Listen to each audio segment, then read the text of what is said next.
दोस्तों नमस्कार, मेरा नाम कमलेश मीणा है। मैं वित्त विभाग में सीनियर ऑडिटर की पोस्ट पर 2003 में नियुक्त हुआ। तब से ही मैं निर्वाचन की ड्यूटी कर रहा हूँ। हमें सुनने को मिलता है, आपको भी मिलता होगा कि ईवीएम मशीन में गड़बड़ हो गई, फलानी पार्टी ईवीएम में गड़बड़ी के कारण जीत गई। लेकिन दोस्तों ऐसा नहीं होता है। मैंने कई चुनाव कराए हैं, मैंने खुद ईवीएम मशीन को चेक किया है। उसमें ऐसी कोई संभावना नहीं रहती कि जिससे मशीन में गड़बड़ की जा सके। अब मैं आपको ईवीएम मशीन की जो प्योरिटी है उसके बारे में आपको बताऊंगा कि जैसे ही हम लोगों को ईवीएम मशीन निर्वाचन के लिए मिलती है तो हमको क्या है कि उसकी पहले ट्रेनिंग दी जाती है। और जब निर्वाचन होता है तो निर्वाचन के समय सुबह मॉक पोल करते हैं। मॉक पोल होने के बाद दिन में वोटिंग चलती है। वोटिंग होने के बाद में शाम को 7 बजे के बाद जब निर्वाचन समाप्त हो जाता है तो उस समय मशीन को सील किया जाता है। सबसे महत्वपूर्ण चीज़ यहीं से शुरू होती है। सभी पार्टी के एजेंट्स वहाँ उपस्थित होते हैं। निर्वाचन का जो पूरा अकाउंट है, वोट का अकाउंट, वो भरा जाता है। और जब मशीन सील होती है तो उसमें जो ग्रीन पेपर सील और उसके ऊपर एक नंबर लिखा रहता है, उस नंबर से वो सील होती है। उस पर सभी पार्टी के एजेंट्स के हस्ताक्षर लिए जाते हैं और उनको जो मतपत्र लेखा होता है वो भर के उनको दिया जाता है। उसमें भी वही सील नंबर दिए जाते हैं और एजेंट्स को भी बताया जाता है कि जिस सील से मशीन को सील किया गया है वही नंबर आपके पास में है। और जब आप काउंटिंग में जाएंगे तो ये नंबर ज़रूर मिला लेना। तो जो भी एजेंट्स हैं जब काउंटिंग में जाए तो उनको, जो भी पार्टियां हैं उनको वही एजेंट्स को जब काउंटिंग होती है तो वहाँ भेजना चाहिए जिन्होंने पोलिंग बूथ पर ड्यूटी की है, क्योंकि उनके पास रिकॉर्डेड रहता है। और मशीन जब सील होके वहाँ ओपन होती है काउंटिंग के दिन तो वहाँ पर उस सील को बताया जाता है। जो भी वहाँ काउंटिंग में जिनकी ड्यूटी लगती है, हमारी काउंटिंग में भी ड्यूटी लगी हुई है, और जब सील ओपन होती है तो उसमें हमारे साथ हस्ताक्षर होते हैं, एजेंट्स के हस्ताक्षर रहते हैं। वह हस्ताक्षर एसडीएम और या तहसीलदार या जो भी आरओ होता है उसके सामने दिखाते हैं।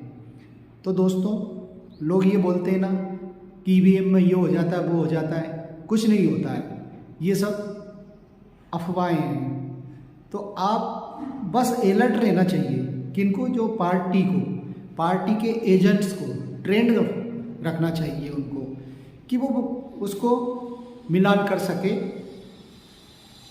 क्रॉस वेरीफाई हो सके वो कि जो मशीन उन्होंने पोलिंग बूथ पर देखी थी, उनके समय सील हुई थी, उनके हस्ताक्षर हुए थे, वही मशीन काउंटिंग के दिन ओपन हो रही है। सबसे महत्वपूर्ण चीज़ ये है। और बाकी निर्वाचन आयोग जो निर्वाचन कराता है वो एक बहुत बड़ा त्यौहार होता है। इस त्यौहार में जो शासकीय कर्मचारी अधिकारी जब संलग्न होते हैं ना, वो अपना पूरा 100%, मतलब 1% गलती की भी संभावना नहीं रहती है, इस तरह से काम करते हैं वो। बस यही लोकतंत्र का मजबूत आधार है। इसीलिए तो लोग बोलते हैं कि इस पार्टी को ज़्यादा मिल गए, मशीन में ये हो गया। ऐसा नहीं होता है, सबका चांस आता है, बदलती रहती है सरकार। क्यों बदलती है? अगर आप सोचिए जरा, अगर ऐसा होता तो भारत में अभी तक एक ही पार्टी की सरकार चलती और डॉक्यूमेंटली प्रूफ नहीं है, अफवाहें, क्योंकि होता ही नहीं ना एक्चुअली में, हैक नहीं होती है। आपका कैलकुलेटर हैक हो जाता है, कंप्यूटर नहीं है वो एक मशीन है। वो जो मशीन है वो मैनुअली चलती है, बस वो किसी नेट से या उससे कनेक्ट नहीं होती है। ये सब अफवाहें हैं। मैं खुद पीठासीन अधिकारी रहा हूँ, मैंने ड्यूटी की है, मैंने मशीन को पूरी अच्छी तरीके से देखा है। तो मैं पिछले 20 साल से चुनाव करा रहा हूँ। जब मेरी एज 21.5 साल थी तब मैं नौकरी में आ गया था, और जब 22.5 साल का ही था तभी मेरी पहले चुनाव में ड्यूटी लग गई। तो शुरू में तो बहुत जोश रहता है, उस समय बड़ी उम्मीद थी, और ग्वालियर में ड्यूटी की हमने और बहुत अच्छे से ड्यूटी की।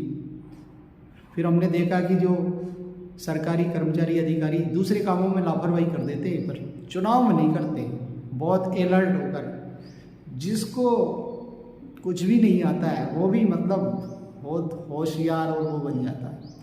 तो दोस्तों, मुझे इसलिए लगा कि कई अफवाहें मेरे को सुनने को मिल रही थी कि मशीन में ये होता है वो होता है, तो मैंने सोचा कि क्यों ना लोगों को अवगत कराया जाए कि ऐसा नहीं होता है, वास्तव में ऐसा नहीं होता है, ये अफवाहें हैं।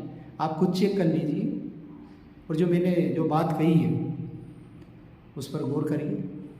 अपने एजेंट्स को, पार्टी को मैं फिर दोहरा रहा हूँ कि जो भी पार्टी है वो अपने एजेंट्स को ये बताए कि आपको जो सील नंबर दिया जा रहा है वही सील नंबर काउंटिंग होगी, उस दिन आप मिलान कर लेना। महत्वपूर्ण चीज़ ये है।